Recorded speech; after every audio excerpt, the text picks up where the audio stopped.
Bapak ujiannya beda, saya ujiannya beda. Ujian Ustaz Somad sekarang popularitas. Kemana-mana mesti pakai masker. Kalau enggak semua minta foto. Saya kalau naik pesawat pilotnya minta foto, saya nggak terlalu risau. Pramugarinya minta foto juga. Ini yang saya payah, nggak susah sedikit. Pede sekali dia ngomong begitu.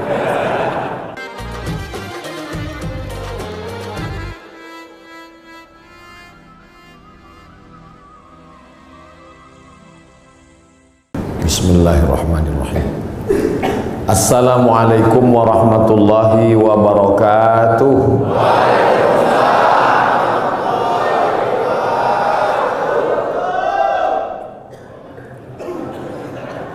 Begitu kalau tentara menjawab.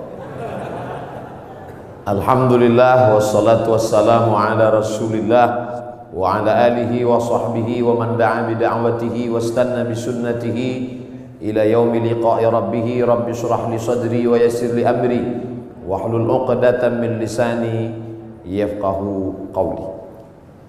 Saya berceramah di tengah TNI, tentara ini rasanya sudah sering.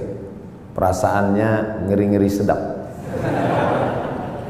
Dulu diundang oleh Komandan Korem Wirabima Riau Pekanbaru, dan biasanya mudah diingat karena mereka buat sesuatu yang khas. Itu teringat terus karena saya disuruh ceramah di atas mobil seumur umur. Jadi ada sesuatu yang membuat kita teringat. Berganti waktu itu Pak Nurendi, berganti komandan yang baru, itu teringat juga karena unik juga yang dia buat. Tiba-tiba datang ke rumah saya seorang tentara, Pak Dewa namanya. Pulang saya diberitahu tadi ada tentara datang. Saya tanya ngapain? Ngambil baju. Kenapa baju saya diambil? Ini ada apa-apanya ini? Rupanya beberapa hari setelah itu dia kirim 5 baju supaya Ustaz Somad ceramah bajunya ganti-ganti. Teringat. Kemudian pula di beberapa tempat ceramah hampir dibatalkan, tidak boleh, tapi akhirnya jadi. Setelah saya telusuri, kenapa jadi? Karena Bapak Dandim berani bertanggung jawab kalau ada hal-hal nanti yang bisa membuat Ustadz ceramahnya tidak jadi. Jadi saya di kesempatan ini tak dapat disebut namanya satu persatu, ingin mengucapkan banyak terima kasih kepada TNI yang sudah memberikan kontribusi dalam bidang dakwah. Mereka tidak berceramah tapi memberikan jalan. Kata Nabi, man jahaza ghazian, siapa yang memberikan jalan untuk dakwah maka dia sama seperti orang yang berdakwah. Dan siapa yang paling mulia nanti di hadapan Allah belum tentu yang ceramah, boleh jadi kameramen. Karena mereka yang menshoot kemudian mengupload dan ditonton orang banyak. Oleh sebab itu siapa yang paling besar pahala jasanya di hadapan Allah? Mudah-mudahan kita semua nanti melihat amal kita di hadapan Allah, dan kita bersama di masjid ini, bersama di majelis duha ini, bersama di masjid Maulid Nabi Muhammad SAW, bersama pula kita nanti di surga Jannatul Firdaus. Kalau nanti Bapak Ibu mencari-cari kenapa Ustaz Abdul Somad tidak ketemu, tidak nampak di surga, cari di ruang VVIP. Kenapa Ustaz tiba-tiba ingat VVIP? Mengingat saudara-saudara yang di atas. Mereka ini ruang VVIP. Masya Allah, tabarakallah. Mengapa saya diundang dalam acara peresmian masjid? Memang itu doa saya selalu, dan saya sampaikan di beberapa ceramah. Tolong jangan undang saya peletakan batu pertama masjid, tapi undanglah saya pada acara peresmian peletakan keramik terakhir. Alhamdulillah doa itu dikabulkan Allah Subhanahu wa taala, dan yang mengundang saya Direktur Keuangan. Bangga kita. Tidak mungkin acara apapun terjadi kalau tidak ada izin dari keuangan. Semuanya bicara uang, materi, duit. Oleh sebab itu kebanggaan luar biasa. Dan ternyata Bapak Direktur Keuangan TNI, Bapak Brigjen TNI Temas, ujungnya titel saya lupa. Beliau tidak melupakan pendahulu beliau disebutkan yang ke-17, ke-18, ke-19, ke-20. Ini yang sekarang terjadi krisis di tengah masyarakat kita, melupakan orang masa lalu. Siapa yang melupakan sejarah, maka dia sudah kehilangan pondasi, rapuh. Ini bangunan tegak berdiri karena ada pondasi. Abu Bakar Siddiq tidak mau naik ke atas mimbar di lantai 3. Mimbar Nabi itu lantainya 3, 1, 2, 3. Abu Bakar kalau khutbah di lantai 2 saja, di tangga nomor 2. Ketika ditanya kenapa tidak mau, karena yang tegak di tempat 3 ini Nabi Muhammad SAW. Ketika Abu Bakar meninggal, naik Umar tidak mau di lantai tangga nomor 2, dia tegak di nomor 1, di bawah. Ketika ditanya kenapa, karena yang layak di sini hanya Abu Bakar, yang di sini adalah Nabi. Mereka dulu begitu, orang sekarang enggak. Malah dia ganti itu tangga semua, ganti yang baru. Tidak menghormati orang masa lalu. Apa itu pendahulu itu, enggak buat apa-apa kata dia. Tapi hari ini saya sedang diajarkan, wahai Abdul Somad, hormati pendahulu, hormati orang masa lalu. Kalau bahasa Bung Karno-nya, jas merah. Jangan sekali-sekali melupakan sejarah. Walaupun TNI jasnya hijau. Oleh sebab itu maka kadang ada nasihat itu sesuatu yang diutarakan dengan lisan, lidah, kata-kata, tapi ada perbuatan, action. Dalam pepatah Arab dikatakan lisanul hal afsah min lisanil maqal. Action, perbuatan jauh lebih berkesan daripada ucapan. Mari bangun masjid, mari kita bangun masjid. Man bana masjidan, siapa yang bangun masjid, banallah mithlahu baitan fil jannah, Allah bangunkan untuknya satu tempat dalam surga. Bolak-balik saya ceramah, tapi andai ada yang bertanya, Ustaz udah bangun masjid? Belum. Tapi ada orang yang tidak pernah ngajak orang lain, tidak pernah ceramah, tapi real, nyata hari ini. Yang bisa bangun dengan uangnya, bangun dengan uang. Tidak bisa bangun dengan uangnya, bangun dengan uang orang lain. Tapi dengan kekuasaan yang ada di tangan kita, mumpung tanda tangan masih berlaku, mumpung ada segenggam kekuasaan di ujung jari titipan Allah, pakai menolong agama Allah Subhanahu wa ta'ala. Itu selalu ceramah saya ulang-ulang, dan hari ini saya melihatnya real, nyata. Mudah-mudahan ini menjadi inspirasi bagi seluruh orang-orang yang diberikan Allah amanah jabatan dan kekuasaan. Selama saya memimpin harus ada satu masjid yang baru, harus ada satu masjid renovasi.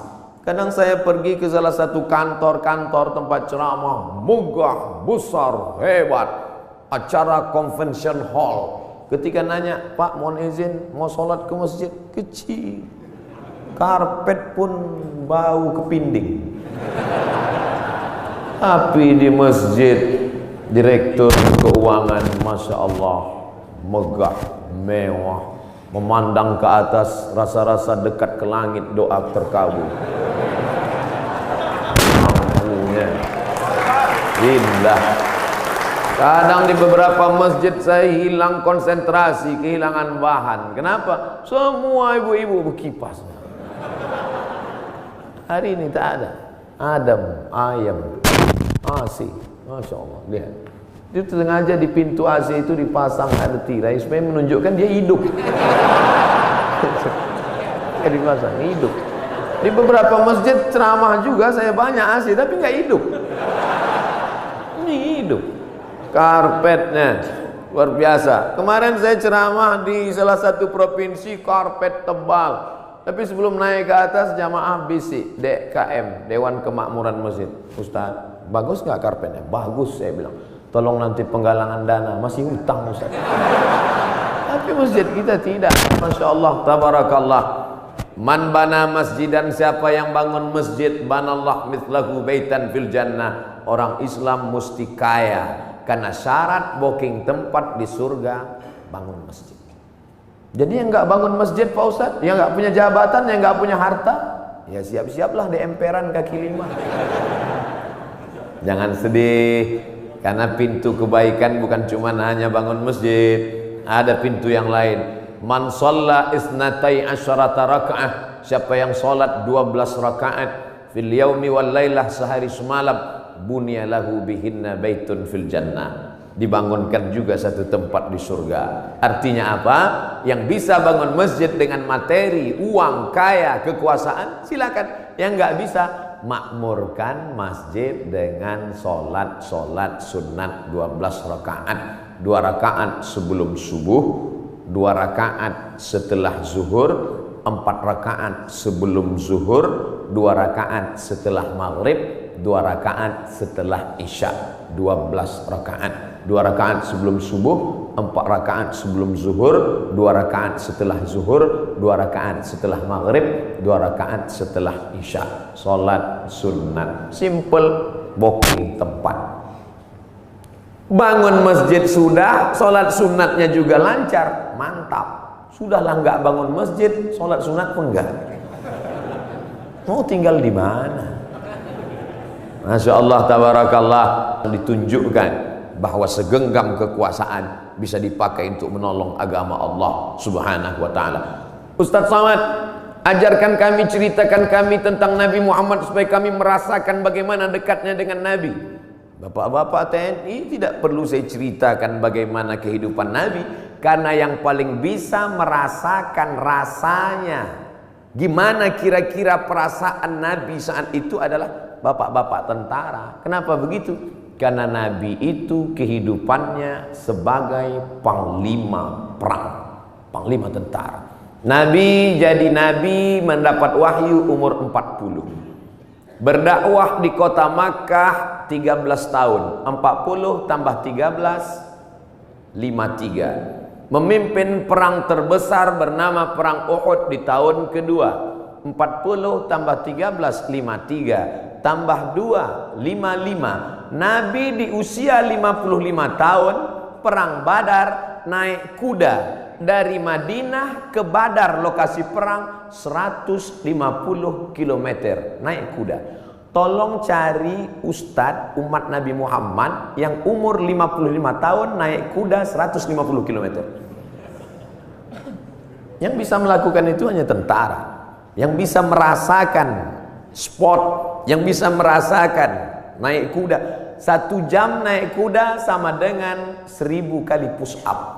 Jadi kalau 150 km ditempuh Nabi usia 55, berarti 3000 kali push up. Siapa yang bisa melakukan itu? Saya nggak bisa. Saya ceramahnya aja mungkin bisa ikut Nabi, khutbahnya mungkin, tapi untuk melakukan seperti yang dilakukan Nabi Muhammad SAW, orang yang amat sangat sehat. Nabi umur 55 tahun memimpin perang 150 km, naik kuda 3000 kali push up menurut ilmu kesehatan. Hari ini apa yang dilakukan umat Muhammad umur 55 tahun? Membawa map ngurus pensiun.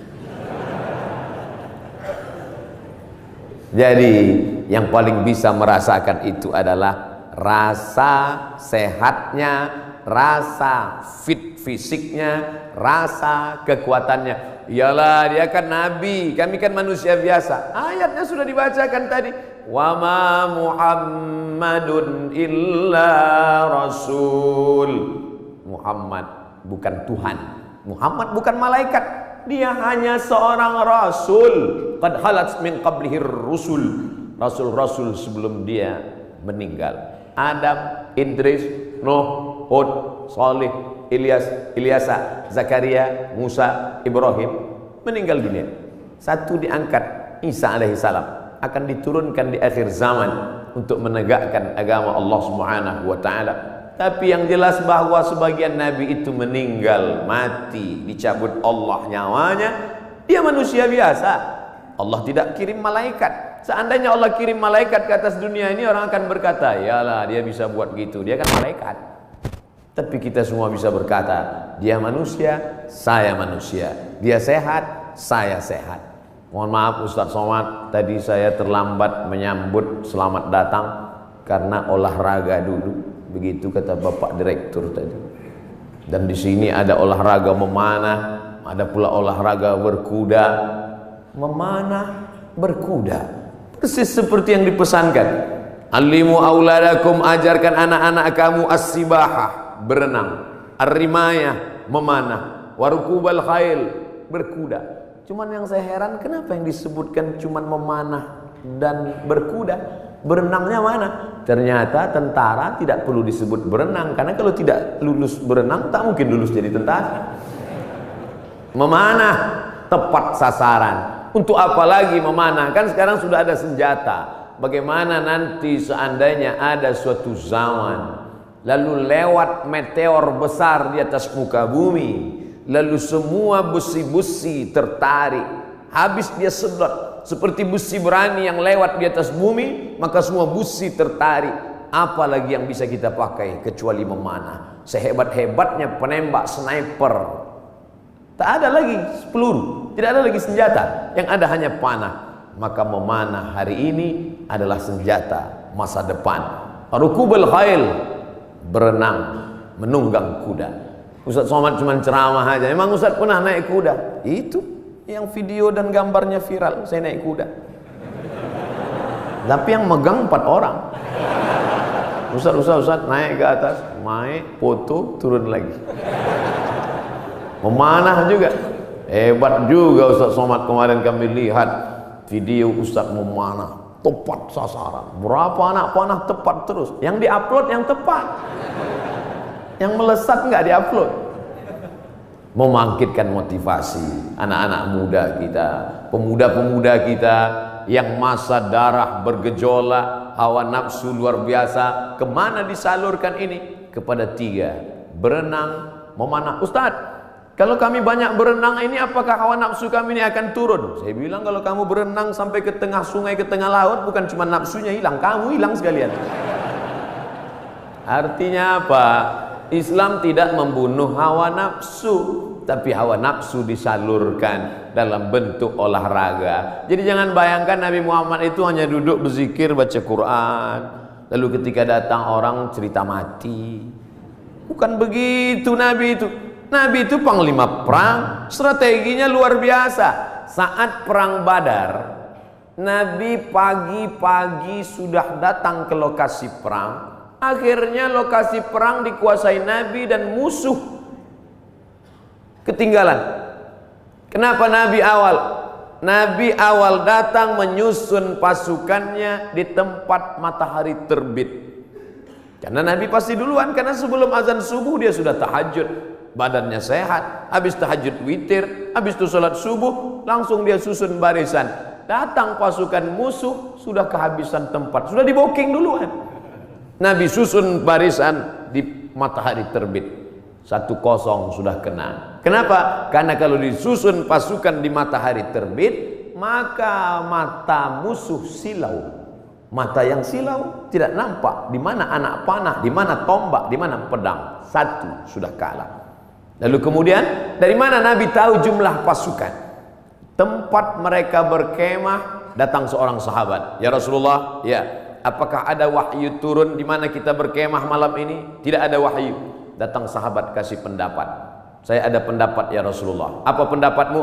Kita akan berkemah di lokasi ini, tempat oase, tempat air di gurun. Karena dengan menguasai oase, musuh akan kehabisan air minum. Karena mereka datang 500 km dari kota Makkah, Madinah, dan sampai di Badar. 2-0 musuh kalah sebelum perang. Apakah Nabi ketika itu datang anak buah sahabat, ya Rasulullah, ini saya ada ide kamu jangan pakai, saya cukup dari Jibril aja. Nabi sebagai pimpinan mendengar saran dari bawahan, padahal dia menerima wahyu dari Allah Subhanahu wa taala.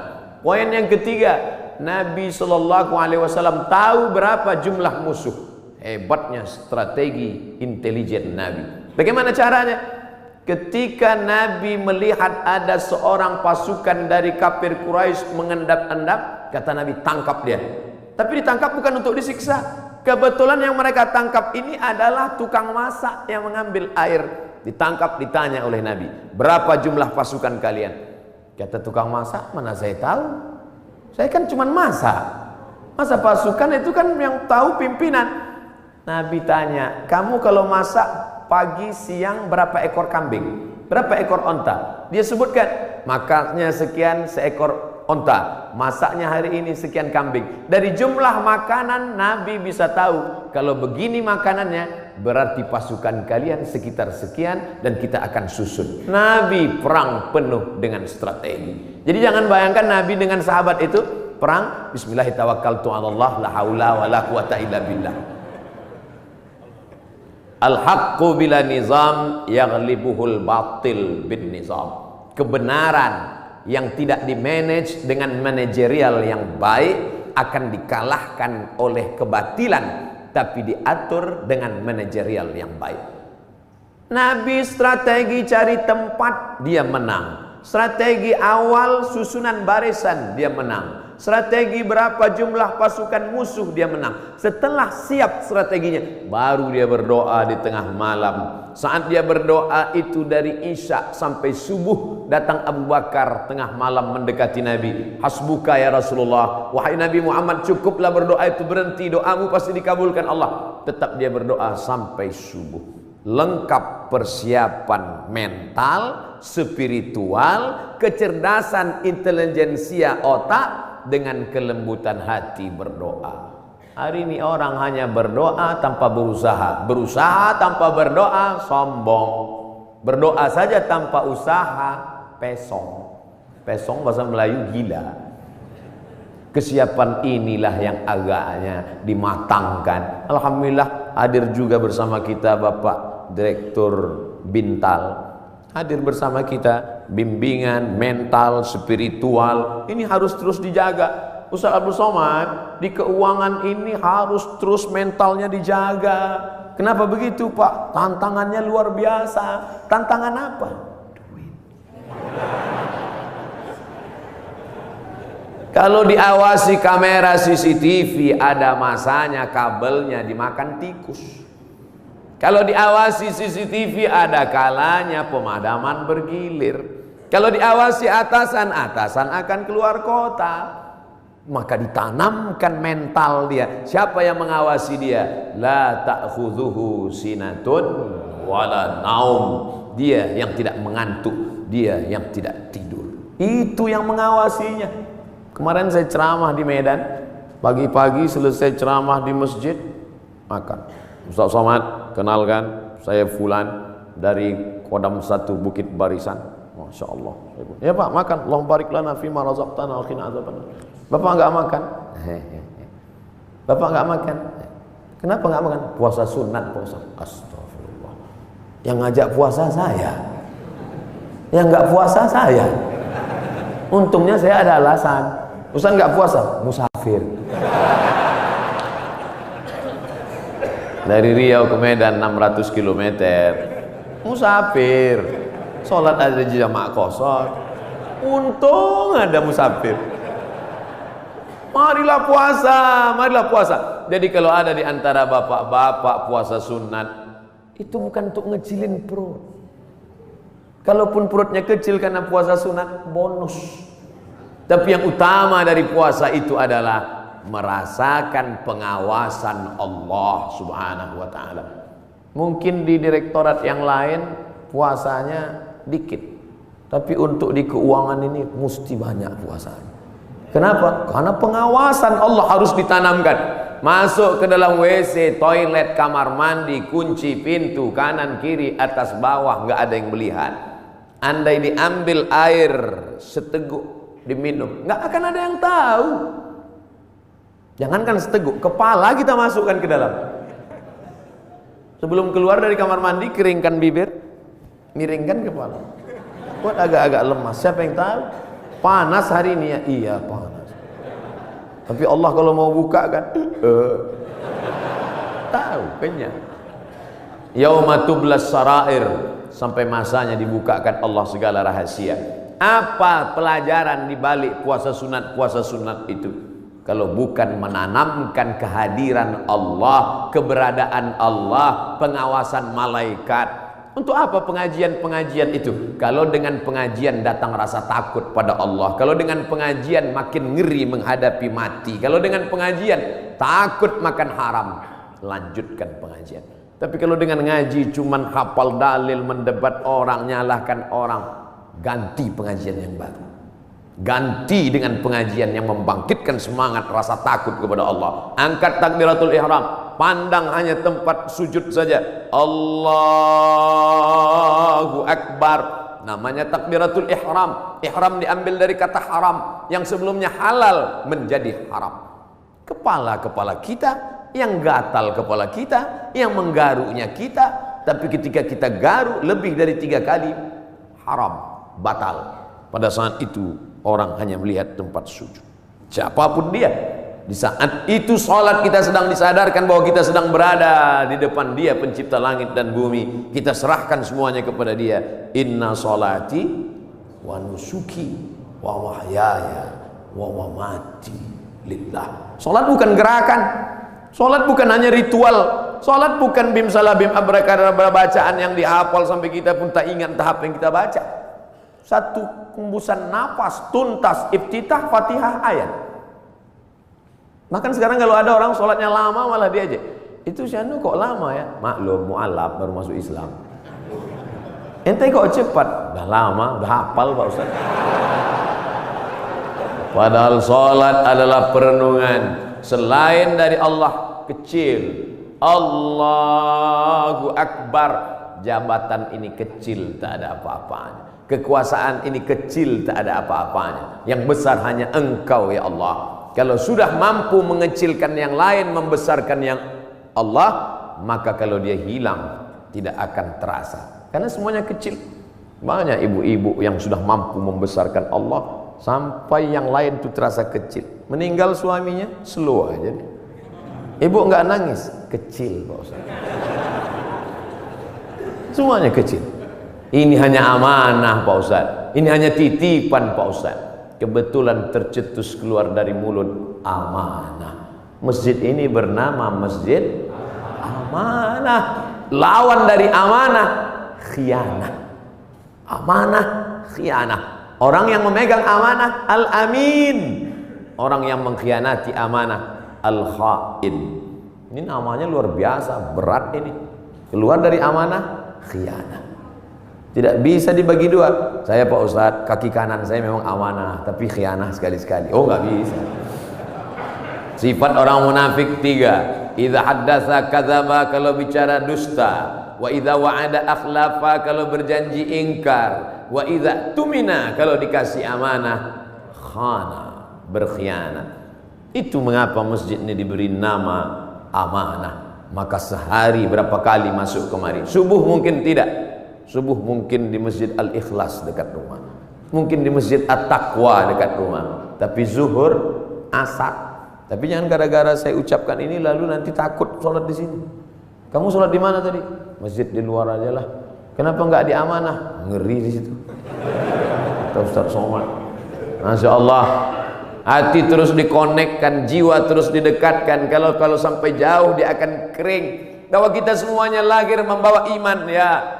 Iman ini sudah kita bawa sebelum masuk ke rahim ibu kita. Inna ahadakum yujma'u khalquhu fi batni ummihi arba'ina yawman nutfah. Kamu diciptakan dalam perut ibumu 40 hari dalam bentuk sperma. Tsumma yakunu 'alaqatan, berubah 40 hari dalam bentuk darah. Tsumma yakunu mudghatan, berubah 40 hari dalam bentuk daging. 40 hari air, 40 hari darah, 40 hari daging, 120 hari datang malaikat membawa roh yang sudah ready. Belum ada kulit, belum ada kuku, belum ada bulu, belum ada darah, belum ada daging, belum dibawa malaikat. Kita sudah bersama berkumpul di alam roh. Dan Allah bertanya ketika itu, alastu bi rabbikum, bukankah aku Tuhan kamu?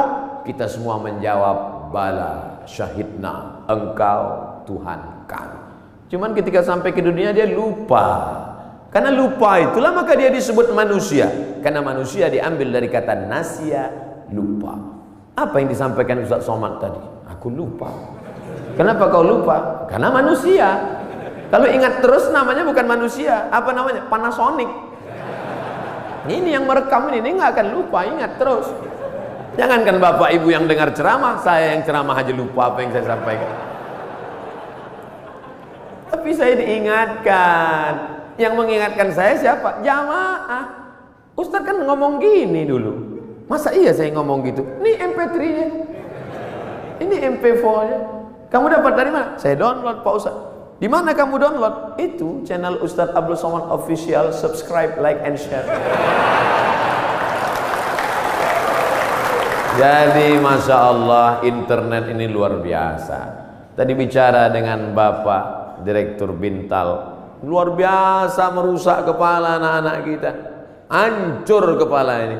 Ustaz Abdul Somad, perhatikan ini gambar otak yang habis ditabrak truk, pecah, berderai. Yang ngundang saya ini psikolog, ibu-ibu. Ustaz, sebelum Ustaz ceramah coba lihat gambar ini, hancur berderai kepalanya. Yang ini Pak Ustaz, kepalanya utuh, sehat, tapi isinya hancur sama seperti ini. Kok bisa begitu? Karena website, karena internet. Tapi saya tidak bisa salahkan juga semua internet. Karena orang kenal saya dari internet. Mencaci maki saya juga di internet. Oleh sebab itu maka pisau internet bermata dua, satu ke atas, satu ke bawah. Dipotongkan ke ayam, bagus. Dipotongkan ke bebek, oke. Dipotongkan ke sapi, bisa jadi hewan kurban. Tapi kalau ke atas memotong leher dan urat nadi, dia bisa mati. Siapa yang bisa mengontrol sekarang? Kalau bukan iman dan takwa kepada Allah Subhanahu wa ta'ala. Maka saya bangga, Ustaz Abdul Somad, ini imam kita, ini khotib kita, pakai baju tentara. Kami yang sipil, yang tidak punya seragam ini, terus terang amat sangat bangga melihat Bapak Ibu menjadi khotib, melihat Bapak Ibu jadi imam, melihat Bapak Ibu menjadi orang yang sholat berjamaah. Dulu susah kalau mau menasihati orang, mari sholat, mari puasa, mari berjamaah. Sekarang saya tinggal simple aja ngasih tahu. Anak-anak SMA, anak-anak pesantren, lihat itu, bapak tentara sholat di masjid, bapak polisi pengajian. Ibu-ibu pun mudah sekarang nasihati anak-anaknya. Lihat tuh, pak polisi sholat di masjid, pak tentara sholat di masjid, angkatan udara sholat di masjid. Pistol mereka besi, bapakmu nggak punya pistol nggak sholat. Mudah memberikan motivasi, mudah memberikan semangat. Oleh sebab itu kebersamaan kita ini, apapun seragam yang kita pakai, itu hanyalah casing saja. Apapun jabatan kita, itu hanyalah jalan saja. Yang kita cari adalah keridhaan Allah Subhanahu wa ta'ala. Kalau berhasil kita melewati ujian-ujian seragam, ujian kekuasaan, ujian jabatan, ujian dunia, ujian popularitas ini sampai kepada puncaknya, maka insya Allah mati kita husnul khotimah. Tapi kalau gagal kita dengan ujian ini, Bapak ujiannya beda, saya ujiannya beda. Ujian Ustaz Somad sekarang popularitas, kemana-mana mesti pakai masker. Kalau enggak semua minta foto. Saya kalau naik pesawat, pilotnya minta foto, saya nggak terlalu risau. Pramugarinya minta foto juga. Ini yang saya payah, nggak susah sedikit. Pede sekali dia ngomong begitu. Bapak Ibu yang dimuliakan Allah Subhanahu wa ta'ala. Tapi saya yakin dan percaya dengan istiqomah melaksanakan ibadah ini, dengan senantiasa menempelkan kening ini ke lantai, kita sadar bahwa kita dari tanah dan akan kembali kepada tanah. Yang di badan ini pun dari tanah, dilihat warnanya warna tanah, dan akan mati dimakan cacing tanah. Saat diangkat tangan sadar tanah, diusapkan ke wajah bau tanah, dan kau akan mati dimakan cacing tanah. Abdul Somad yang diciptakan dari api, tolong angkat tangan. Berarti setan. Dia sendiri ngaku, khalaqtani min nar, aku dari api, wa khalaqtahu min tin, dia dari tanah. Ana khairum minhu, I'm better than him. Saya lebih mulia dari dia, saya lebih tinggi, saya lebih hebat, saya lebih agung. Kalau ada nanti orang berkata begitu, bisikkan saja, kau saudara setan. Oh, jangan ngomong gitu Pak Ustadz, terlalu kasar. Lembutkan sedikit. Saudara setan. Dengan sholat kita sedang disadarkan siapapun kita tempelkan 7 anggota badan kita ke lantai dari atas sampai ke bawah. Ujung kaki 2, ujung tangan 2, ujung lutut 2, 1 kening menempel ke lantai. Mentang-mentang orang hebat, kekuasaan tinggi, tak mau menempelkan ke lantai. Allahu Akbar, tempel ke tiang. Enggak sah sholat kecuali sakit, duduk di kursi. Kalau makhluk di bumi tidak lagi mau mendengar kata-katamu, siapapun tak lagi memperdulikanmu, berbisiklah ke tanah, makhluk-makhluk langit akan mengaminkan doa-doa. Bangun di tengah malam, mengadu kepada Allah. Ngadunya pada Allah. Sekarang banyak orang ngadu ke Facebook. Semua diadukan di wall Facebook, Twitter. Makin dibaca komennya, makin stres, depresi, bersunyi-sunyi di tengah malam. Kalau sudah Allah berikan pertolongan, intan surullah, kalau kau tolong agama Allah, Allah yang akan menolong kamu. Lari ke atas bukit Safa tidak ada air, lari ke atas bukit Marwah tidak ada air. Di mana air itu datang? Air datang bukan dari tumit Hajar yang mencari air, tapi air dari tumit Ismail yang belum pandai berjalan. Hanya bergeser saja kakinya di atas pasir, memancar air Zamzami, air berkumpullah. Cerita ini 3000 tahun yang lalu. Karena Nabi Ibrahim pindah dari Babilonia ke Palestina 1800 sebelum Masehi. Sekarang sudah 2000, lebih 3000 tahun yang lalu. 1800 tambah 2000, 3819 tahun yang lalu. Cerita tentang air memancar. Saya kira ini hanya ada dalam buku-buku, dalam Al-Quran, dalam hadis Nabi, dalam sejarah. Ternyata hari ini tentang cerita air memancar saya dengar lagi pagi ini. Yang cerita siapa? Bapak Direktur Keuangan, Ustaz Somad. Saya gali tanah untuk ngambil jeruk, keluar air. Itulah air mineral yang saya minum pagi tadi. Kenapa Allah berikan air ini? Andai tadi mereknya tidak dirubah, saya tak bisa bedakan ini air dari mana. Sama seperti yang selama ini saya minum. Dari mana air ini datang? Dari Allah. Untuk apa? Ternyata persiapan pembiayaan pondok tahfiz Al-Quran yang sudah dibina dari sekarang. Datang rasa malu saya dalam hati. Saya selama ini cuma ceramah saja. Siapa yang membantu pondok tahfiz Quran, siapa yang membuka pendidikan Al-Quran, siapa yang menolong anak yatim untuk sekolah bantu Quran, itu yang akan menolong di hadapan Allah. Makanan yang kau makan akan busuk, pakaian yang kau pakai akan lapuk, yang kau sedekahkan itu yang akan menolong di hadapan Allah. Andai ada yang bertanya, berapa anak tahfiz Quran yang Ustadz tolong? Jangan tanya-tanya. Ternyata Bapak sudah buat duluan. Ini pondok tahfiznya, pembiayaannya dari mana? Allah yang memberikan. Makin kuat keyakinan saya. Lama-lama saya bingung. Saya datang kemari ini ceramah atau belajar? Ternyata ada ilmu yang ditulis di atas kertas, tapi ada ilmu yang datang dari Allah langsung real nyata.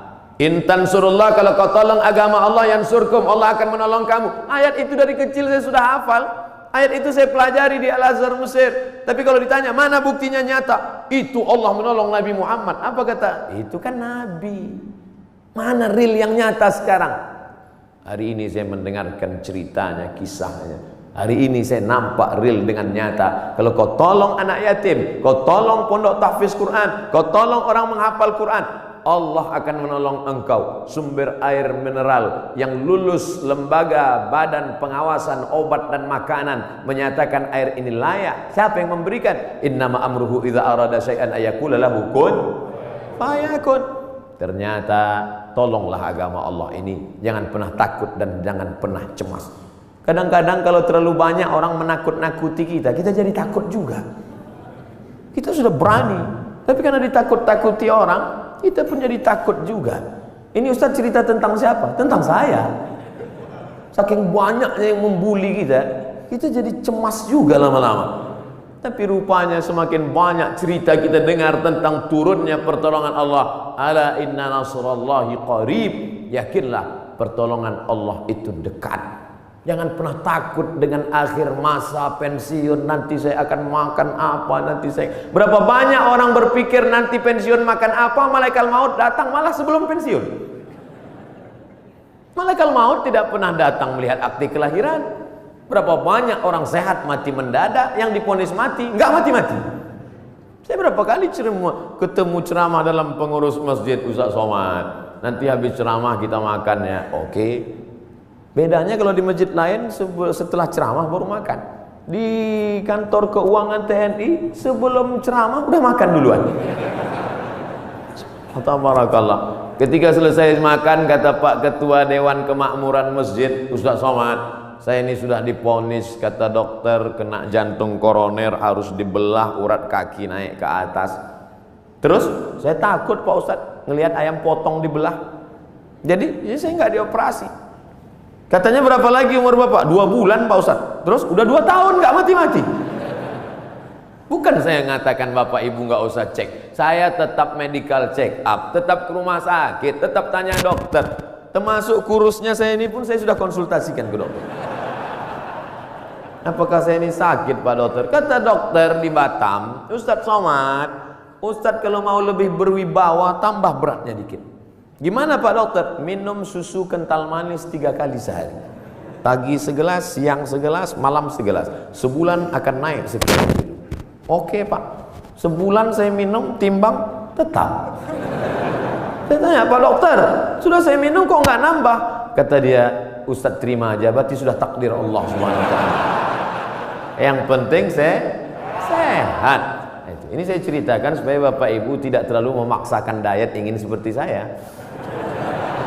Bapak gemuk, yang penting sehat. Ibu bapak yang penting sehat, beribadah. Apapun judulnya, hidup ini adalah ibadah. Karena tujuan Allah menciptakan kita, wa ma khalaqtul jinna wal insa illa liya'budun, ibadah. Cuman kekeliruan kita memahami ibadah terlalu sempit. Salat, zakat, puasa, haji, baca Quran, cuman itu ibadah. Padahal di kantor dari jam 8 pagi sampai jam 4 sore adalah ibadah. Kalau dipahami ini, ngurus keuangan negara, TNI ini adalah ibadah ringan, dan kita tidak akan mungkin curang. Sebagaimana kita jujur dalam sholat, sebagaimana kita jujur saat di Masjidil Haram, begitulah kita jujur di kantor kita, karena pekerjaan kita adalah ibadah. Tapi jangan dibalik. Nanti pas azan zuhur, Allahu Akbar, Allahu Akbar, tetap buat laporan. Loh, ente nggak ke masjid amanah? Ibadah. Ini harus diluruskan juga. Ada ibadah mahdhah yang pure original, memang ibadah, ada rukunnya, ada syaratnya, ada wajibnya, ada sunatnya, memang ibadah. Sholat, puasa, itu ibadah. Tapi ada aktivitas sehari-hari bernilai ibadah.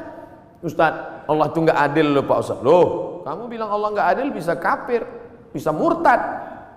Masa laki-laki enak bisa puasa sunat, laki-laki bisa zikir, laki-laki bisa baca Quran. Kami Pak Ustaz 9 bulan 10 hari nggak bisa ibadah. Ibu, hamil itu pun ibadah. Hamil itu ibadah, karena akan melahirkan anak-anak yang soleh. Sejak itu alhamdulillah ibu-ibu sudah punya jawaban. Kalau ada atasannya nanya, kamu ini sebentar-bentar cuti hamil, apa ini? Ibadah. Malah anak itu adalah ibadah yang tidak akan putus. Kalau ada di antara bapak yang rajin sholat duha, meninggal dunia, putus. Yang rajin baca Quran, meninggal dunia, putus. Tapi ada ibadah yang tidak putus. Waladun salihun, anak yang soleh. Apa tidak bangga Abdul Somad pagi ini? Anak tentara, hafal Quran, sekolah di Yordania, ngomong dengan Ustaz Somad bahasa Arab. Untung saya masih ingat bahasa Arab. Saya sudah pulang dari Arab 2006, 4 tahun di Mesir, 2 tahun di Maroko, S3 di Sudan. Saya cerita ini untuk ngasih tahu bahwa saya bukan Ustaz kaleng-kaleng itu.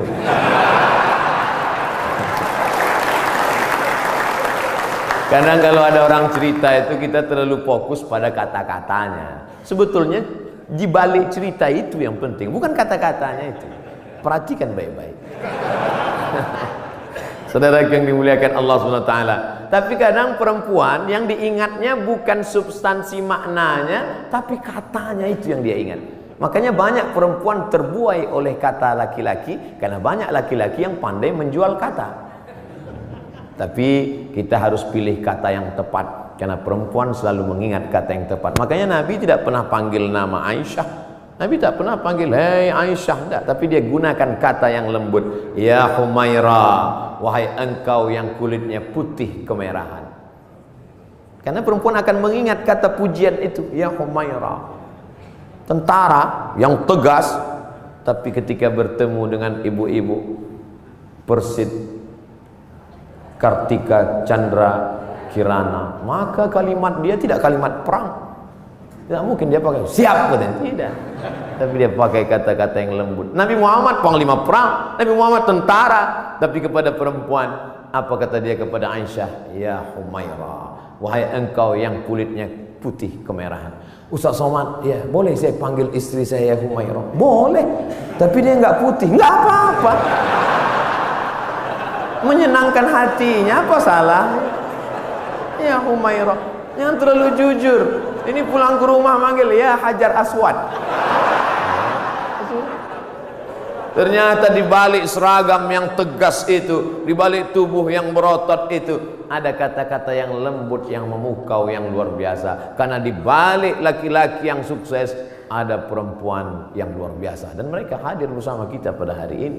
Mudah-mudahan kebersamaan di dunia ini menjadi kebersamaan peran perempuan. Man ala salasa banatin, yang membesarkan 3 orang anak perempuan fa'addabahunna. Kenapa Ustaz udah 2 kali ngelihat jam? Tentara ini disiplin. Makanya saya udah dikasih tahu, Ustaz akan sampai jam sekian, sarapannya sampai jam sekian, foto-foto sampai menit sekian, peresmian jam sekian, ceramah jam sekian. Dan saya memang dari dulu disiplin. Di mana-mana ceramah 60 menit sesuai yang tertulis di botol 600 ml. Nggak pernah lebih, nggak pernah kurang. Tadi saya mulai jam 8.15, akan berakhir jam 9.15. Tapi ternyata ceramah di depan Bapak Ibu hari ini, waktu terasa begitu cepat berlalu. Sudah jam 9:05, 10 menit lagi berakhir. Padahal rasanya saya baru 5 menit aja di atas. Kata jamaah, Ustadz aja yang merasa cepat, aku udah lama kali udah.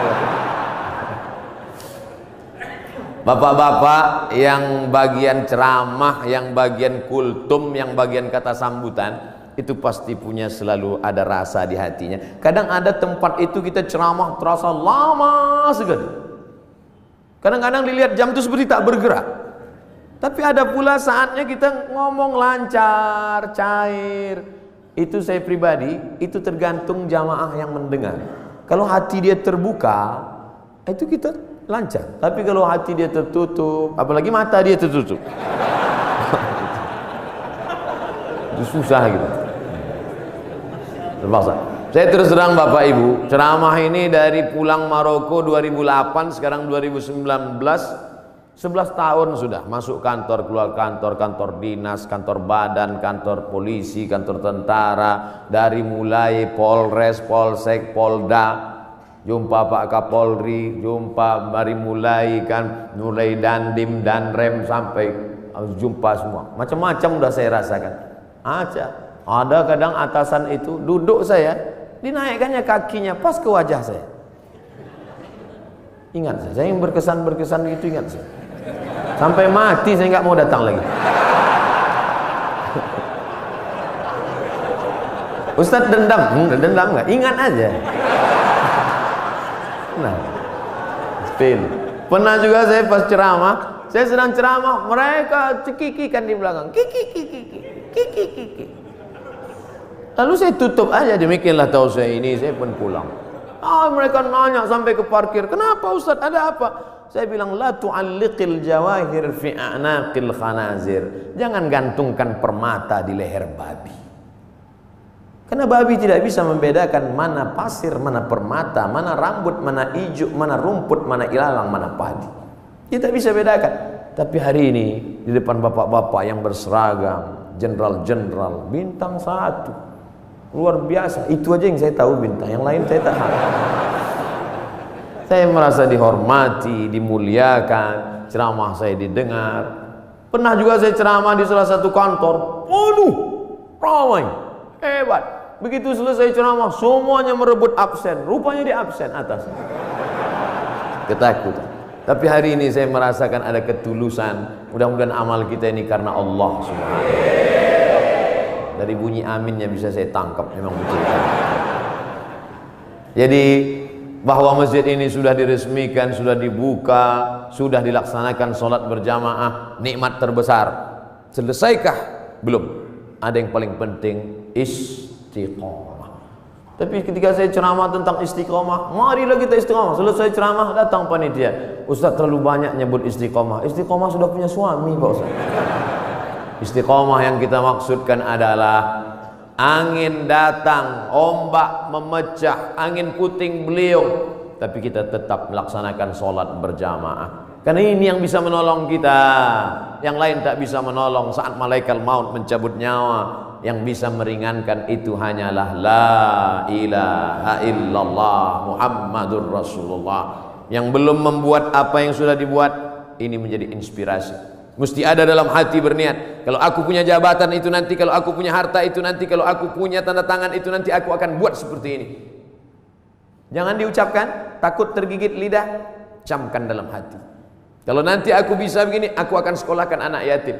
Aku terinspirasi dengan ceramah Ustadz tadi, ternyata Allah tolong rezeki berlimpah kalau sekolahkan anak yatim. Pulang dari sini jam 4, jam 5 nanti sore, mampir ke panti asuhan, tanya, saya belum bisa buat panti di rumah, tolong ke sini. Berapa anak yatim di sini Bapak panti, saya mau ngasih beras kemari. Untuk semuanya Pak? Enggak, 3 kilo aja. Kebetulan kita baru mampunya segitu, jangan paksakan lebih dari kemampuan. La yukallifullahu nafsan illa wus'ah. Beramal ini kalau mau ditunggu nantilah sholat sunat, setelah ini agak ringan, tidak akan pernah. Bersedekah pun begitu. Saya nantilah sedekah Pak Ustadz setelah kepribadian saya mapan, punya rumah pribadi, mobil pribadi, kebun pribadi. Nantilah Pak Ustadz setelah anak kuliah, ternyata biaya kuliah makin tinggi. Nantilah setelah anak kerja, ternyata setelah kerja persiapan untuk nikah. Nantilah setelah anak punya anak, ternyata cucunya lebih banyak lagi biaya. Sampai mati kita tidak pernah beramal. Mumpung masih sehat, sempat-sempatkan. Mumpung masih ada, sempat-sempatkan. Mungkin yang kecil itulah nanti akan menolong kita di hadapan Allah Subhanahu wa ta'ala. Abdul Somad diminta bercerita tentang Nabi Muhammad dalam waktu 60 menit. 63 tahun mau diceritakan 60 menit. Bahasa Arabnya mustahil. Impossible, tidak mungkin itu. Oleh sebab itu kita gunakan telinga, datang pengajian, ceramah, tausiah, maulid. Wal basar, mata, baca buku. Saya anjurkan di bulan maulid ini beli buku sejarah Nabi, macam-macam. Saya pernah diberi oleh Bapak Dirintel, judulnya Intelijen Nabi. Bagus. Jadi yang dibaca itu khusus aspek intelijen Nabi. Saya pernah juga diberi buku, tapi untuk buku umum yang bahasanya simple, sederhana, judulnya Ar-Rahiq Al-Makhtum. Tidak diterjemahkan ke bahasa Indonesia judulnya. Memang itu judulnya, Ar-Rahiq Al-Makhtum, tapi isinya bahasa Indonesia. Ditulis oleh seorang pemenang Nobel Sejarah Islam Internasional dari India, namanya Syekh Safiur Rahman Al-Mubarak Furi. Dulu bukunya saya beli 44.000, soft copy, soft cover. Kalau harganya naik bukan tanggung jawab saya. Beli. Nanti kita mati, anak kita buka lemari, menangis dia melihat buku, ternyata papa meninggalkan buku tentang Nabi. Pertama dia nangis karena ada warisan tentang Nabi. Yang kedua dia nangis bukunya masih di sampul plastik. Tapi nggak apa-apa. Tanamkan cinta Nabi pada anak-anak kita, supaya sebesar apapun jasa kita, anak kita lebih hormat Nabi daripada kita. Kenalkan anak kita dengan Nabi. Tadi sebelum kemari saya ketemu dengan sahabat-sahabat dari artis. Kalian tidak bisa ceramah, buat film animasi, buat film cerita tentang Nabi. Nusa dan Rara, cerita tentang Nabi untuk anak-anak kita. Kan nggak mungkin anak-anak itu saya ceramah Nabi. Kumpulkan anak 5 tahun, saya ceramah Assalamualaikum. Rasulullah, nggak peduli mereka, sesuai dengan bahasa mereka masing-masing. Ibu-ibu dengan video pendek share di grup-grup WhatsApp, anak-anak dengan video-video animasinya, bapak-bapak dengan ceramah khutbah Jumatnya. Tapi yang paling penting adalah perbuatan kita, tindak tanduk kita mencerminkan Muhammad sallallahu alaihi wasallam. Biasanya Ustaz Somad kalau ceramah itu pakai poin 1, 2, 3. Di sini tidak, karena saya berhadapan dengan jamaah yang smart. Ustadznya Somad. Jamaah sudah bisa menyimpulkan sendiri. Apalah kesimpulan ceramah Ustaz Somad tadi? Kesimpulannya adalah hidup adalah ibadah. Maka setiap detak jantung, hembusan nafas, langkah kaki, ayunan tangan, bisikan telinga, kedipan mata, semuanya mesti bernilai ibadah. Kalau bergerak, geraknya adalah zikir. Kalau diam, diamnya adalah fikir. Berzikir dapat pahala, berpikir pun dapat pahala. Makanya kalau ada teman di sebelah dari tadi diam aja, berarti dia sedang berfikir. Sampai meleleh Pak Ustaz. Waktu-waktu kosong diisi dengan Allahumma sholli ala sayyidina Muhammad wa ala ali sayyidina Muhammad. Allahumma sholli ala sayyidina Muhammad wa ala ali Muhammad. Allahumma sholli ala sayyidina Muhammad wa ala Muhammad. Ketika terjadi tsunami, dicarilah makam-makam yang tertimbun. Ada satu makam belum dikebumikan, jasad di balik-balik kayu batu ditemukan jasad seorang tentara masih berbaju seragam. Sudah seminggu jasadnya tidak busuk, utuh. Semua orang heran, dia bukan ustadz, bukan penghafal Quran, manusia biasa. Apa yang membuat jasadnya tidak busuk, harum semerbak?